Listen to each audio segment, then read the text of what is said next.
Welcome to the second of our 9-part series on emergency planning. The session today will focus on what's new with emergency preparedness ruling Appendix Z. My name is Christy Fable, and I am a quality improvement advisor with Superior Health, and I will be facilitating today's call along with my Superior Health colleagues, Allie Albers and Mike Bitten.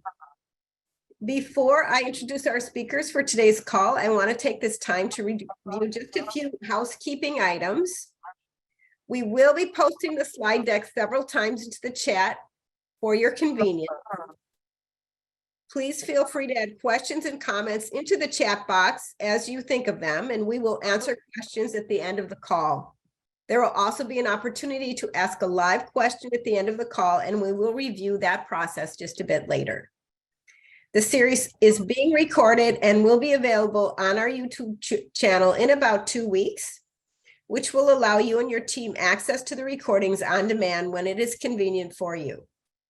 We will also post an evaluation link at the end of today's call, and we would appreciate it if you would take a few minutes to complete it for us as we use the evaluations to improve calls and to determine if there are other topics you may find information about how. So at this time, I would like to welcome our speakers, Brian Kaczmarski and Amy Woolman-Nesseth, who will be introducing themselves. Welcome, Amy and Brian. Thank you very much. These are the two objectives today that we will be looking at, primarily describing the key components of Appendix Z, and we'll talk about the history of that in just a minute, and then also examining opportunities to include these requirements into your emergency preparedness planning. So my name is Amy. For those of you who weren't on the call last time, I'm the co-owner of Optima EP Consultants, Emergency Preparedness Consultants. I'm also currently the Northwest Wisconsin Healthcare Emergency Readiness Coalition Coordinator, which in Wisconsin, the mail truck comes at the same time every Thursday. In Wisconsin is the Healthcare Coalition. So depending on what state you're in, sometimes the name of that coalition is a little bit different, but we are Healthcare Emergency Readiness Coalitions in the state of Wisconsin. I'm also a former board certified chaplain, and I'm an approved instructor for the International Critical Incident Stress Foundation. Brian? Thank you, Amy, and hello, everyone. My name is Brian Kaczmarski. Like Amy, I am a HERC coordinator for the state of Wisconsin. I happen to have the title of statewide HERC program coordinator. Simply means I support the 7 HERC structures within Wisconsin. My background is in public health. I was a former local public health officer, and really with an emphasis on emergency preparedness. So I want to start today with a disclaimer, which is saying that what we're going to be presenting today is an overview of Appendix Z. But when your surveyors come to your facility, if you say, well, Amy and Brian said, this is the way we're supposed to do it, or this is what we need to have in our plans, that probably won't fly. So it remains your organization's responsibility to make sure that you are meeting the expectations of the emergency preparedness ruling. Brian, I'm still getting a little echo, and I think it may be because you're unmuted. There we go. So I did put in the links here for both Michigan or Minnesota and Wisconsin for the state regulating agencies and their information about emergency preparedness. So if you have any doubts or questions about the regulations, those really are the places that you need to go to, because that's where the surveyors are coming out of. So a little history lesson. In September of 2016, the Centers for Medicare and Medicaid Services published a new federal ruling that talked about emergency preparedness for agencies that are surveyed and regulated by the CMS. Those were 17 different provider types. So that ruling didn't go into effect until 2017 in terms of that's the date at which point you could be cited for not having the emergency preparedness rules and regulations integrated into your organization. In February of 2019, there was an updated document that came out regarding interpretive guidance. And then in September of 2019, there was further additional guidance because of the some of the feedback I think that the federal government was receiving. And they called that the burden reduction rule. Then, of course, we all know what happened in 2020. And so in March of 21, they released yet another update to the emergency preparedness ruling that is now lovingly referred to as Appendix Z. This is a very important document that you need to know and know well, because it talks specifically about what the requirements are for this emergency preparedness ruling. And Appendix Z specifically has some additions that are key that we're going to talk about today. And these are additions that were born out of the lessons learned from COVID. So when you go to Appendix Z, again, I think it's important to think about this document not as a intended as a punitive document. Yes, it's a regulation. Yes, it's something that you must do, but it really is a demonstration, in my opinion, of the commitment to quality improvement, which is something that we talked about in our presentation 2 weeks ago. That developing that culture of emergency preparedness is really about having a commitment to a culture of quality improvement. So the reason we keep getting different variations of this document is because we continue to learn with each and every disaster or public health emergency that we live through. And so Appendix Z really is a reflection of some of the lessons that we've learned from COVID. And there have been additions to the regulation, but it's all based on how do we become better in meeting the needs of our clients, our residents, our patients, and our staff. So Appendix Z, it's important to remember that there are 17 different provider types that are covered under this ruling. It's not just long-term care facilities and not just hospitals.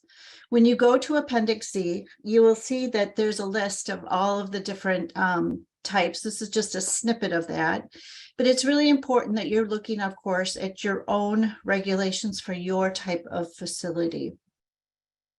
The other thing that's very useful in Appendix Z is with the most recent changes are highlighted in red. And so you are able to scan through the document and see what has been added or what has been changed from a previous version. If you are new to emergency preparedness, you need to read the whole document and not just the red. Today, Brian and I are going to be talking about the changes, so the additions that are in red, but this is a fundamental document that you need to have a pretty good grasp of from a foundation level as well. One of the really great things about this document is you can search for survey procedures, and it will direct you to each section where there are questions that are asked that are similar to the questions that your surveyors may be asking you. And you'll see some of those in our presentation today. I lifted a few of those just to give you an idea of what those look for. But that's a great way to kind of do a checklist to see, have we met everything that we need to meet? And then every reference that we make to a page number today comes directly from Appendix Z. So, as Amy mentioned, at the beginning of all things emergency preparedness, you or your agency or your organization developed a plan. This is referred to as your emergency preparedness plan, or sometimes an EOP, emergency operations plan. Essentially, Amy and I will use those two terms interchangeably, EOP, ERP. To start out with, here are the big four chunks of what makes up an emergency operations plan. You need to have some type of a risk assessment that helps you to identify what your most likely threats are to your facility. You need to have a communications plan. And I like to tell people to think about your communications plan as who do we tell on the inside and who do we tell on the outside? So who are we going to and how are we going to communicate to our clients, their families, our staff that are not on site at the moment of the big bad thing? And then how are we going to let our outside partners know what's going on as well? And we'll get into comms plans a little bit more. All of your policies and procedures, we try to prevent and mitigate. That always happens first in the preparedness cycle. But for the things that we can't prevent or mitigate completely, we have to have policies and procedures in place with the likelihood and understanding that those things could happen. And then finally, we need to have a training and testing program that is a reflection of our risk assessment. So that training and testing piece shouldn't just be generic carte blanche training around preparedness. It should point to the top things that are identified within your risk assessment. And you can teach off of the policies and procedures that you have, but you can see how that cycle works. Risk assessment, training and testing, update policies and procedures, rinse and repeat. Okay. As the next slide shows, again, what is an EOP? It's your strategy for responding to and recovering. Okay. And I want to really emphasize that word recovering. I think for the most part, we are getting better, not only in the upper Midwest, but around the country. We're getting better at responding. We don't do so well at recovering. And that is a tangible component of emergency preparedness and response. And we'll get into a couple of reasons why that happens. One of the key areas that I want to emphasize is on the second bullet point, C, quick response, abbreviated guidance, quick reference material.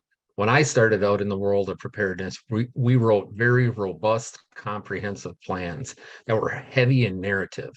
And that's because at the time, our federal funders said we had to have that type of narrative and background into our plans.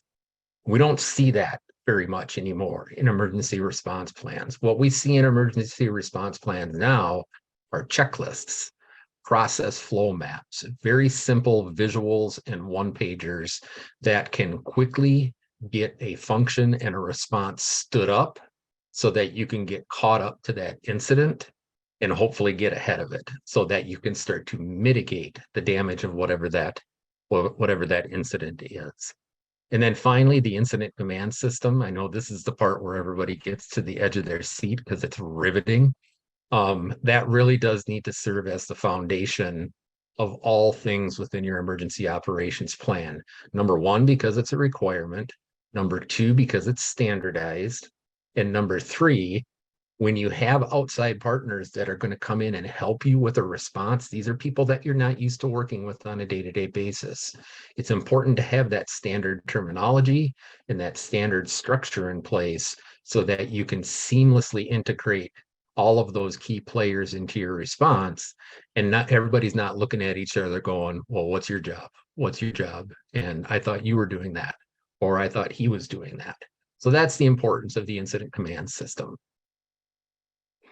The incident command system, there are variations of the incident command system. There's the federal incident command system. There's something called HICS, the hospital incident command system. And there's even a nursing home incident command system. For the most part, they're relatively the same. There are a few nuances between them that simply provide more detail and specifics to that particular provider type. We have a future training specific to this in our 9-part series where we will go more in depth. The one thing that I would like to draw your attention to, regardless of the type of the incident command system that you use, I want you to think about, everybody thinks that the incident commander is the most important role in emergency response, and it is a critical role. It's a necessary role. I would challenge you that a scribe is the most important role in the incident command system. And think of a scribe as nothing more than a note taker, somebody that is archiving the events that are going on, and they should be tied to the hip of whoever that incident commander is. It's going to save you countless hours of tracking things down after the response and making sure that everything is documented properly. So some new guidance, again, specific to Appendix Z for your particular emergency operations plan. Now, again, Amy and I are at a 50,000 view. Always remember provider type, the state agency that is providing oversight to you. They may have slightly different interpretations for that. So there is no prescribed format. There is no prescribed structure for your emergency operations plan. It doesn't mean that this section needs to go first and then this section needs to go second. But I do think there are some best practices out there. Some of the newer things that are required is under what circumstances would you activate those emergency procedures? In our world, we call that triggers. What are the triggers that would cause us to go from blue skies operations into some type of emergency response mode? If you go to the letter of the definition of the National Incident Management System in ICS, the definition is anything that causes you to have to operate at above what would be considered daily operations, normal daily operations. That could be a trigger point for you to go into some type of emergency response. And that's going to vary for every agency because you all have different resources, you all have different amount of staff, you all have different client bases, and to be honest with you, you're all going to have different risks.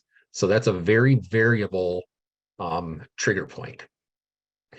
Your plan must also indicate who is authorized to pull the trigger on activating that preparedness response. Is it your chief administrator? Is it your preparedness planner?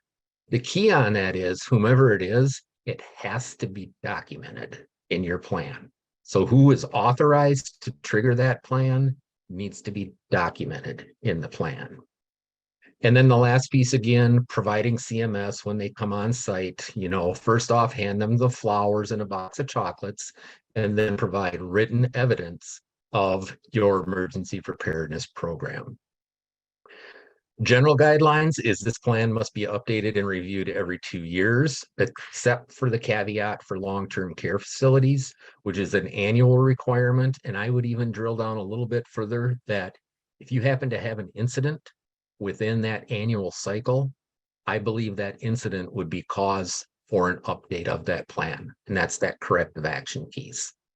And then in terms of retention, documentation, as you can see on the last bullet point, we generally recommend 4 years. Track back 4 years of emergency training documentation, archive that, and then as time goes on, you can cycle that out. But always have 4 years worth of evidence of your documentation and training. Continuity of operations or COOP planning. I'm going to give you the old definition of COOP planning. When we used to think of COOP planning, it really only referred to that middle box, that clinical care. That's what we really used to focus on. If you had to go into contingency or crisis operations because of some type of event, the focus was really on still providing clinical care, that being safety and quality. During an event, you have to show that the level of care that you're providing to your patients is the same as it was prior to the incident. It needs to stay static throughout the course of that incident. However, COOP more recently has broadened its scope, and now you can see that not only do you need to maintain that clinical care, but that business continuity and those essential services pieces need to be integrated into your continuity of operations plan. And we've seen that as a result of best practices from where those two particular areas weren't focused on during a response, and it really caused that incident to drag on for a longer period of time. So through best practices and corrective actions, COOP really is these 3 key bullet points right now. All hazards planning is exactly what it says. We want you to be able to, we cannot predict everything that could happen to our facility. We cannot predict everything that could happen to us. We have no idea if a balloon is going to fly over the top of us, current events and things like that. But the approach calls for an all hazards approach. So the example that we like to use is, don't necessarily plan for a tornado, plan for what you would have to do as a result of that tornado. So we either going to need to evacuate or we're going to have to shelter in place. So think more broadly in terms of just, these are the risks, but what would be the functions that we need to implement in order to get through whatever that challenge is. So that last bullet point challenges you to say, well, typically in blue skies events, what are our essential functions within our facility and based on our provider types? You still need to provide those essential functions during the big bad thing. You just have to do it with one hand tied behind your back, because you're dealing with those things as well as whatever the big bad thing is causing your facility to have to do as well. So we want you to be able to think about developing your EOP based on that risk assessment. So think top 5 threats using an all hazards and community-based approach. And what we mean by that is, we all know events start local and they end local, but somewhere in between that response, that bell-shaped curve of the response, there's a very good likelihood that you're going to need to call in support, or you may be called in to provide support to a local partner as well. That community-based approach is really, it's not so much getting the entire community involved. It's more of understanding what your community's response plans and protocols are as well, because you don't want to have the same evacuation plan as the 2 other nursing homes within the jurisdiction. Because if you're all going to end up evacuating to the hospital is, number 1, not going to be able to take all of you, and number 2, they're going to have an issue with being written in to your emergency response plans and not necessarily knowing that that was their function. So looking at it from an inclusive standpoint, how can we help our partners within the community, and vice versa, how can they help us?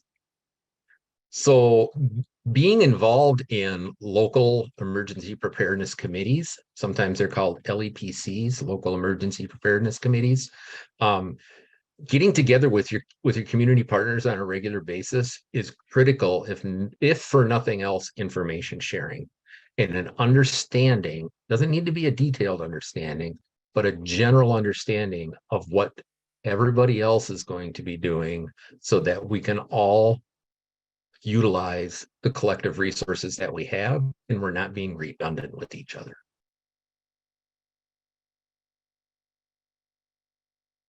Amy, you're on mute. Sorry. So the next section is talking about risk and vulnerability assessments. And again, I want to be clear that we are going to dedicate an entire session to this topic. I believe it may be the next one in March, but we definitely will be spending more time talking about this. There are many, many different types of risk assessments that you can do. A very common one is the Kaiser Permanente version, which is available for free on the web. But there are many other types that you can download, or you can create your own, or borrow and steal from other people. There are many different forms, but common to all of them are the types of emergencies. So even though we talk about planning by function, in the HVAs, the hazard vulnerability analysis, we still do talk about specific threats. And you are supposed to look at the probability of a threat happening, what kind of impact it would have on the human impact or your business or your facility, your infrastructure, as well as what types of efforts or mitigation efforts have you had to try to lessen the impact of that type of event. And then eventually you end up with a score. And that is how you determine your top 5 hazards. The things that Appendix Z says we have to take into consideration are your location and your geography. Most HVA templates are going to include a hurricane. Well, those of us that live in the upper Midwest are not going to encounter that. And so you can quite simply delete that from the template. The other one that you absolutely have to take into consideration is your patient population, including those with disabilities or functional access needs. So obviously, if you are a skilled nursing facility, you have a very unique patient population that has different needs than a hospital would have. You don't have ICUs, but you also have a lot of residents who aren't mobile and can't evacuate by just hopping on a bus, right? So you need to take that type of thing into consideration, as well as the types of services that you provide. Again, if you're a dialysis center or an ambulatory surgical center, you're going to have different risks and different hazards than an outpatient facility or outpatient service like a home healthcare agency. Again, we're going to spend another session talking about risk assessment and hazard vulnerability analysis. So this is just giving you a taste of what is new with risk assessment in Appendix Z. And that is a direct correlation to what happened with COVID, that now in your threat assessments, you must have a line that talks about emerging infectious disease. So a lot of our templates have pandemics or endemics. You can just replace that term with emerging infectious disease. And it's including any unforeseen widespread communicable disease. So they're not, don't just do influenza, don't just do Ebola. They're talking about any potentially emerging infectious disease. Again, you must consider the patient population and vulnerabilities. And then you must have include all the risks that could disrupt the facility's operations. So again, you do think a little bit in the risk assessment about specific threats, but the result of that is going to be policies and procedures that address the functions that those threats and hazards are going to lift up for you. So again, we'll talk a lot more about that as we get into this session in the future and of these 9 sessions, but I just want to emphasize the importance of having that emerging infectious disease in your hazard vulnerability analysis. Brian. Yeah, as Amy goes ahead to the next slide here, I'm going to purposely spend not a lot of time on communications because I know that the next section, Amy's section, is really the meat and potatoes of this training. So go ahead to the next one. So this is referring to updates to the comms plan, the comms section of your emergency operations plan. And here's some of the key highlights. You should be prepared to report. That means reach out, communicate to your local partners and officials as requested or required. These are the types of things, this is the type of information that you should have available. And this is going to be based on the event. Do you have temporary loss or partial loss of complete functioning? What is still up and operating? What can you still do? Do you have a need to shelter in place or evacuate? That is a major, major decision. And if it were myself, I would make that decision from a unified command approach. And what I mean by that is I wouldn't make it exclusively. I would make it in conjunction with either sister facilities or a mothership if you happen to belong to a system type of a setup, or even with other local emergency response officials. Getting the right minds to the table is always a good idea. Looking at things from a different perspective is always a good idea. And to be quite honest, taking a unified command approach does provide a layer of liability protection. Collectively, people making a decision is safer than one individual making that decision. Yes, there will be one person on paper that is authorized to make that decision, But in an emergency response, ICS affords you the opportunity to make unified command decisions. If the need to evacuate is determined, what type of assistance will you need with transportation? How short are you on staff? What type of staff may you need? So the skill sets, and then any shortage of things that would enhance or ensure that responder safety and health is taken care of. You may also, again, don't just think about being the facility that's impacted. You may also be asked to communicate your ability to take in people that have been impacted by the incident. So you may be a receiving facility as well as a facility that has been impacted and needs to evacuate. Whatever reporting system that you're used to using is likely the reporting system that you're going to use during the response. And then what we always tell people is think of the 3 S's. Staff, stuff, and space is really what it boils down to when it comes to resources. Your plan needs to include how you're going to communicate decisions. And that means both internally and externally. And one of the recommendations that we would make in terms of structure and sequence of how you're going to communicate information out, start with your internal staff. Because if you don't have the resources and manpower internally, you're really not going to be able to get caught up enough to the incident to be able to allocate resources to go out and say, hey partners, we're going to need some help with this as well. So think about your internal staff that are number 1 on site, those that are off shift, and those that may be working remotely. That's where your initial calls should likely be targeted towards.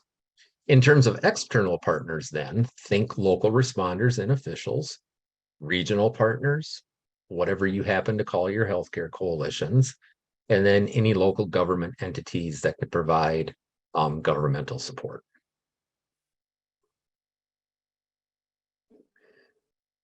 The maintaining contact information is really, really hard to do. If you had a notification or a distribution list and you created it 2 weeks ago, it's out of date. Somebody has left their position. People have been added into other agencies. It's a tough one. We actually recommend quarterly updates of communication lists and contact lists. And your list needs to include other facilities. And that list must be available, and again, this is quoting right out of the new guidance, at a minimum to the emergency preparedness coordinator or person responsible during an emergency event. That could be the designee, that could be the person that was identified as incident command. But again, at minimum, that individual needs to know where that information is. I would go much deeper than that if I were an agency. We say 3 deep. I don't see why any person in your agency should not know where that notification list is. It could become critical information to everybody. You should have your primary modes of communication. You all know what your primary modes of communication are, but you do need to be thinking about those alternative modes if the primary comms go down. And that's going to be different for everybody. It's probably going to be different state by state, even jurisdiction by jurisdiction. We call that redundancy, and we always want to shoot for 3 deep in terms of modes of alternate communication. And then that last piece, showing evidence that you've maintained and updated, again, at least every 2 years or annually for long-term care facilities. A very simple way to doing that is if you happen to have just paper plans or electronic versions of your emergency response plans, just show a running tally of your version dates. And that'll indicate to your people that are coming in and assessing you that, oh, what do these version dates means? That means each time you see a different version date is a time that we updated our plans. And that should be satisfactory for showing that. So in summary, so I give Amy as much time as possible, make sure that your communications plan is as current as you can get it. Can you launch it quickly? Can you brief internal leadership? Can you communicate with all of your employees, your clients, and their families, as well as the local community? Do you know who your public information officer is? That individual is going to become very, very important. That's the person you want in front of the camera, or that's the person you want prepping the individual that's going to go in front of the camera. And then be thinking about how to prepare and issue statements. That's called risk communication. Are you going to be able to organize, monitor, and facilitate media coverage? In our world, we call that media staging area. You're going to want to think about, if this becomes a high profile situation, the media will be there likely before the first responders will be there. You're going to want to have a plan of where to stage them. And then again, consider utilizing communication systems that already exist. Okay, so think about your school districts. Think about your local governmental entities. If they have mass notification systems and you don't, reach out and ask. If we get into a pinch, could we leverage your mass notification systems? And you'd be surprised how many of your local partners would allow that.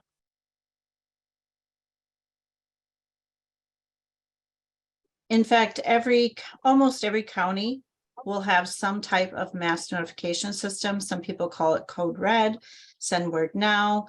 And there's just a multitude of products out there, but that is something that you could certainly piggyback on, or at least have the conversation about how you could potentially do that.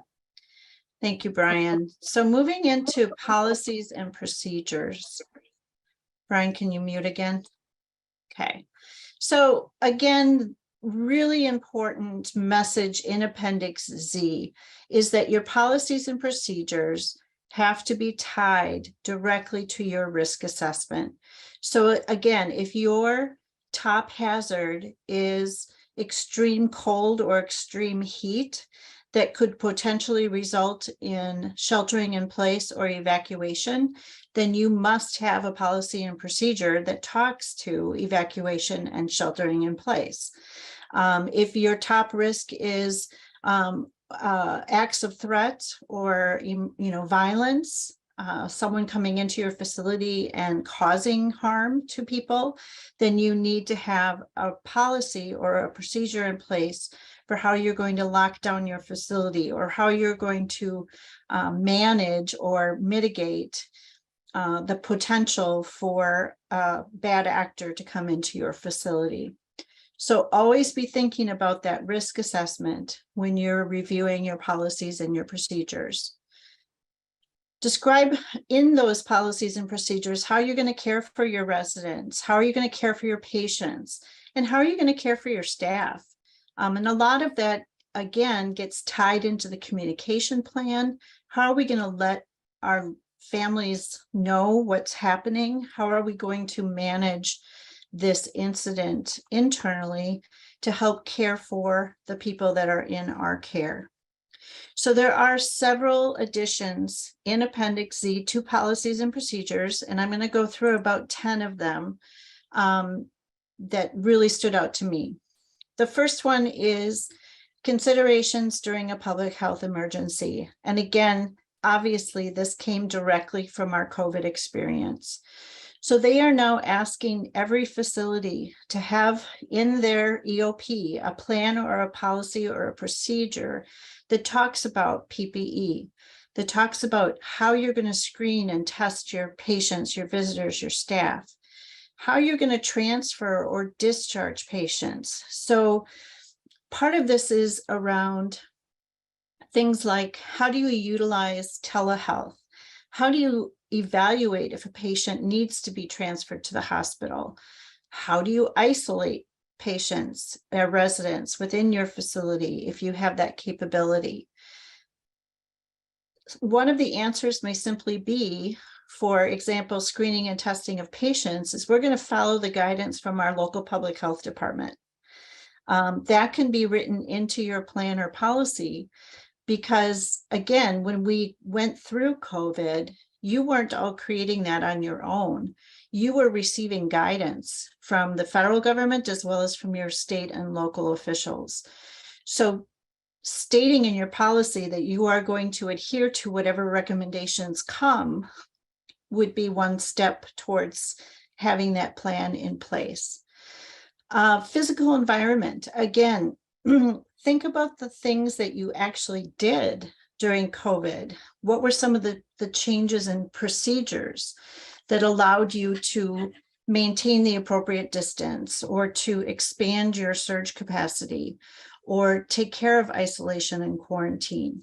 This is an opportunity to document and to build into our plans and policies, incorporate the lessons learned from COVID, so that when the next time comes, we at least have a place to start and we don't have to be reinventing the wheel, which is something that with turnover and all of the other things that happen in our facilities, we want to be able to point to some place where we know this has worked in the past, so we're going to write it into policy, or we're going to write it into procedure so that we can do it again in the future. Because everything tells us, with climate change and everything that's happening, that we probably will see something again in our work careers. So those are some of the things that are specifically stated in Appendix Z that must be addressed in your policy and procedure for considerations during a public health emergency. Mobility and transfers. Again, how do you ensure patient or resident safety when you are transporting them? And under what circumstances would a patient transfer occur? So again, this comes directly out of Appendix Z, page 27. They want you to be Right. Dad, Eric and Lily. Somebody needs to mute. Thank you. So, for example, in the past, we've had situations where we've had to transfer residents. Well, if you provide a certain level of care to that resident, you must, when you transport them or transfer them, you must transfer them to a like facility. You can't transfer them to a lower level of care. So that takes some planning, and that means identifying your sister facilities. It means thinking about the fact that you can't just get a school bus to get most of your long-term care residents out of your facility, because many of them can't do stairs. So then how are you going to find enough wheelchair accessible vehicles? What other types of modes of transportation do you have? These are all things that should be thought about or thought through as you're writing this policy. And then also, you know, again, what are those triggers that would trigger the need to transfer a patient? Those are all things that Appendix Z is asking you to look at. And these are questions that come directly from that survey procedures section of Appendix Z. A surveyor could ask you, how will you facilitate and ensure patient safety or resident safety during a transport? Maybe it means sending staff along. You'll have to come up with the ways that you're going to plan to do that. Succession and delegation of authority. One of the reasons why there's some changes to this section is because we've had nursing home administrators who became very ill or died during COVID. And there was nobody within that policy and procedure of that organization that had written authority to make decisions in the place of that administrator. That's a really big lesson learned. So one of the new requirements is that you must have a qualified person who is authorized in writing to act in the absence of that administrator. So again, 3 deep. Who are those people? Maybe it's your director of nursing who comes next. Maybe it's the director of facilities. It just depends what your individual organization or facility feels is appropriate, but it must be written down and they must have written authority. Who has the authority to activate incident command within your organization? Or who has the authority to say, we really need to pull out this emergency operations plan and think about what steps we're going to take? Hopefully that's going to be, again, your administrator. But what if your administrator is on vacation in Mexico, right? And can't be reached by cell phone? or fishing in the boundary waters, right? In the summertime, that's my favorite illustration.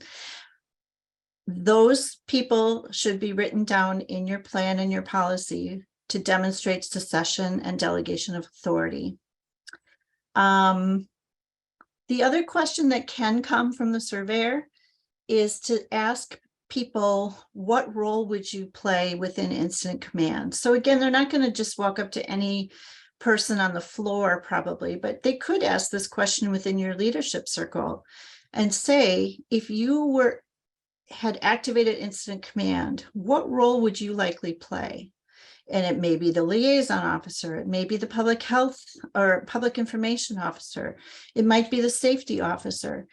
They don't need to know exactly what's in every job action sheet, but the people within your leadership circle should have an understanding. First of all, what is incident command? And second of all, what role could they potentially be playing within that incident command structure? And as Brian said earlier, we will be dedicating again another entire session to nursing home incident command, but really at the level that we're going to be looking at it, it will make sense for everybody. The next is cooperation and collaboration. And really the best way to think about this is how well do you play in the sandbox? When I work with organizations and facilities in emergency preparedness, I find that sometimes they forget that the emergency will most likely go beyond their four walls. We become very focused on what happens within our organization, which makes sense, but we also have to think about how do we work with the people who will be coming to our organization or facility in an emergency, and how do we leverage those partnerships? Even if we're not part of the same system or the part of the same organization, we may need our nursing home across the street or across town, or the hospital across town, or the dialysis facility across town. We may need them when we're facing an emergency. So how willing are you to become involved with those LEPCs for your community, or those opportunities to be involved in your healthcare coalition, to get to know your neighbors, to build networks and partnerships? That is really what this is all about. One of the questions that the surveyor could ask is, tell me about your relationship with your local or state officials during a public health emergency.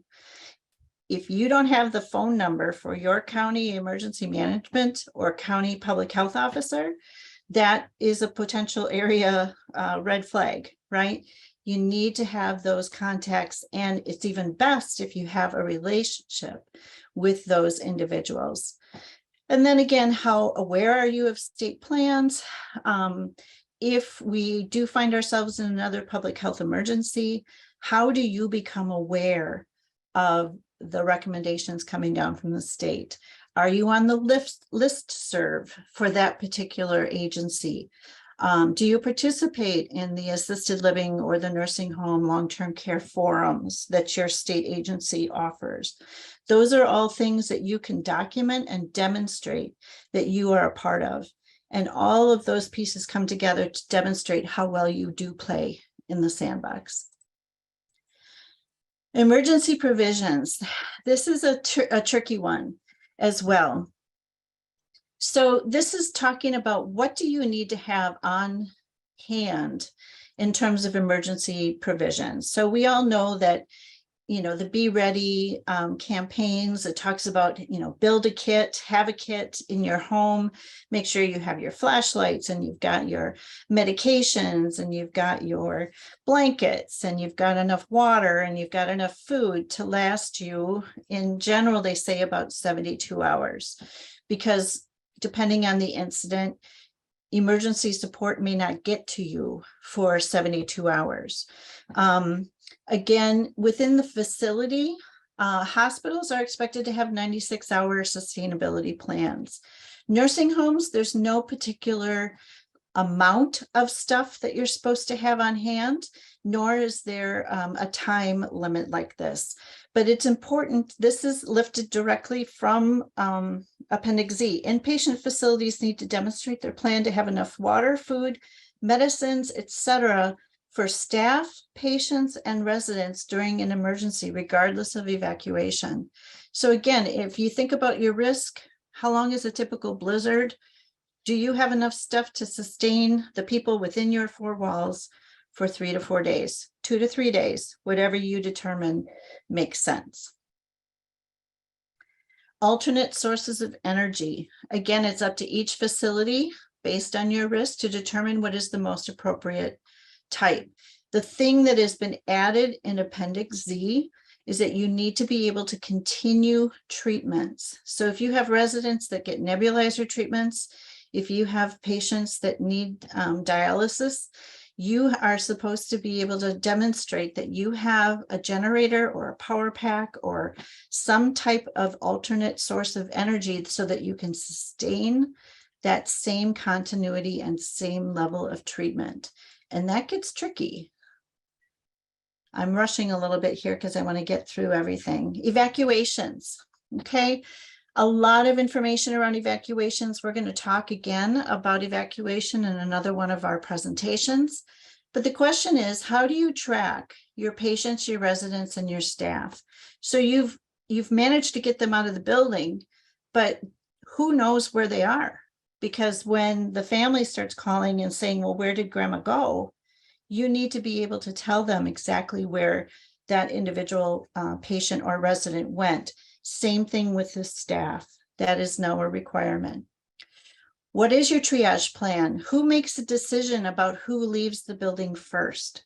In a hospital setting, oftentimes we say the most critical patient goes first.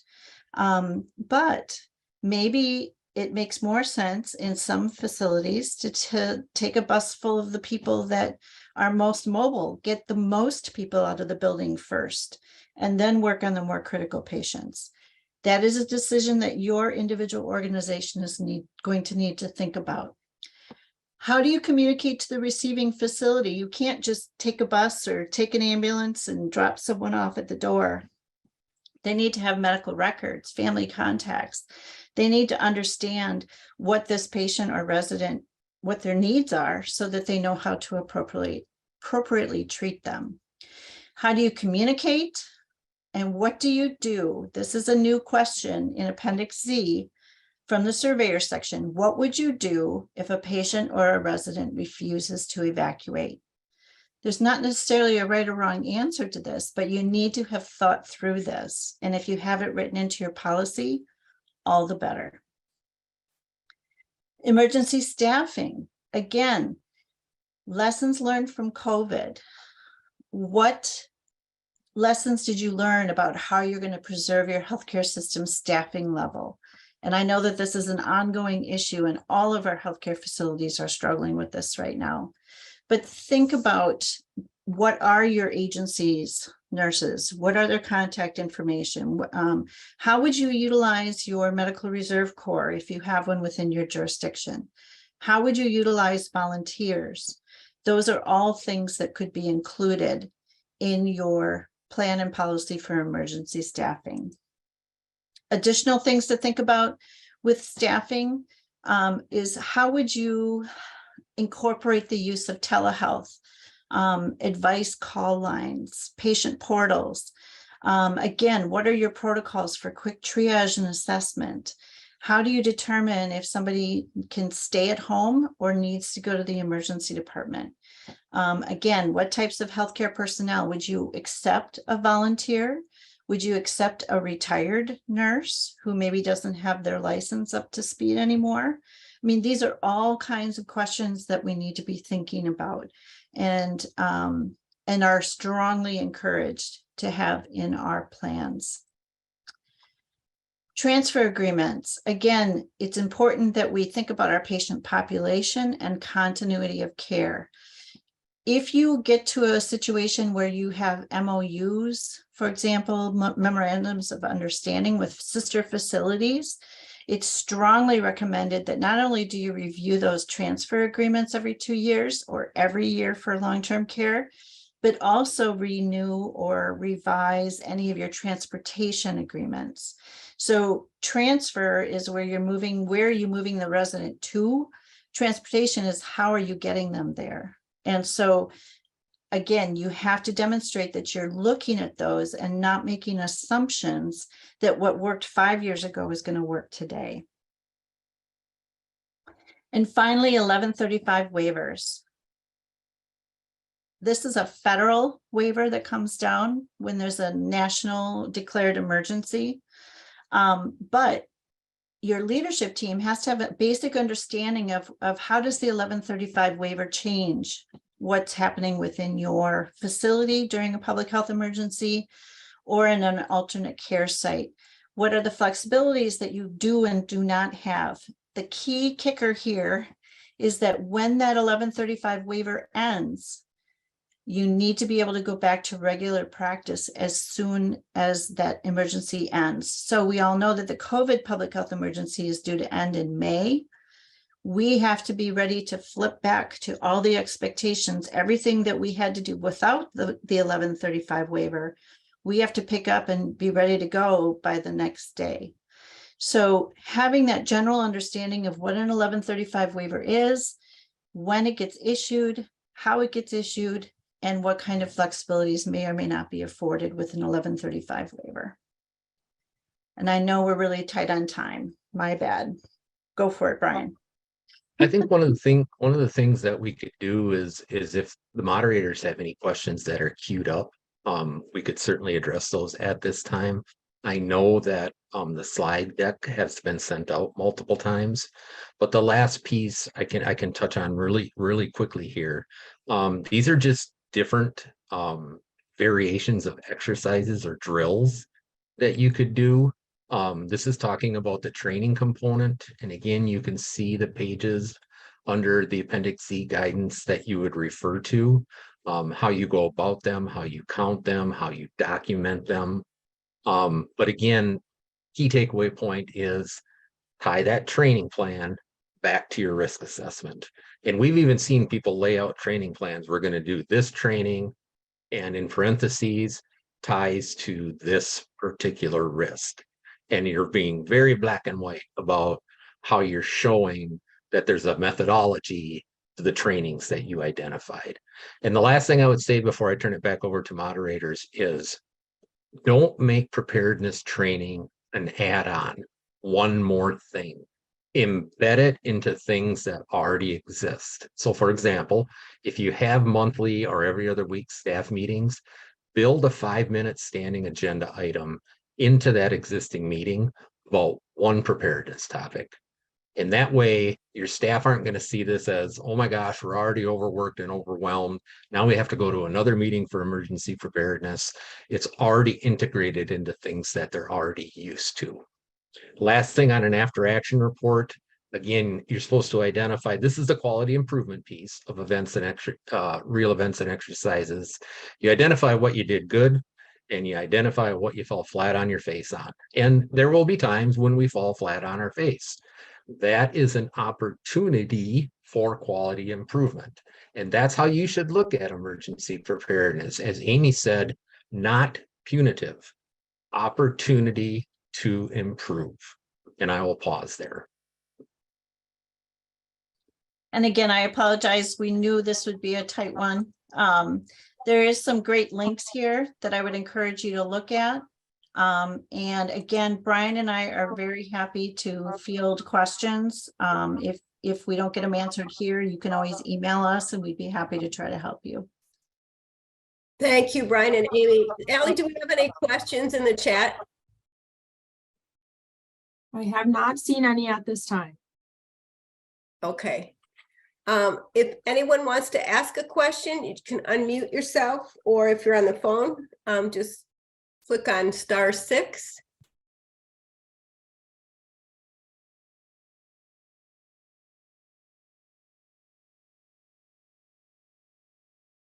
Okay, could you go to the very last slide, please, Amy? So just to let you know that Superior Health, we are helping nursing home and community organizations out with their emergency preparedness plans. But in order to do that, we have just a couple of questions you need to answer related to that. So those links are on this slide. Just a reminder that we would appreciate if you would fill out the evaluation that I believe, Mike, have you put that in the chat? It's in the chat. Also, we have a question about handouts, where they can get handouts from. Yeah, well, you put those in several times, haven't you, Mike? Do you want to put it in one more time? Absolutely. Okay, sounds good. So the next webinar in this series will be on March 2nd, and it is on risk management and emergency preparedness planning. And we are looking forward to seeing you all again. And thanks again very much, Amy and Brian, for the great information that you shared with us today. Everyone have a great afternoon. You're welcome. Thank you.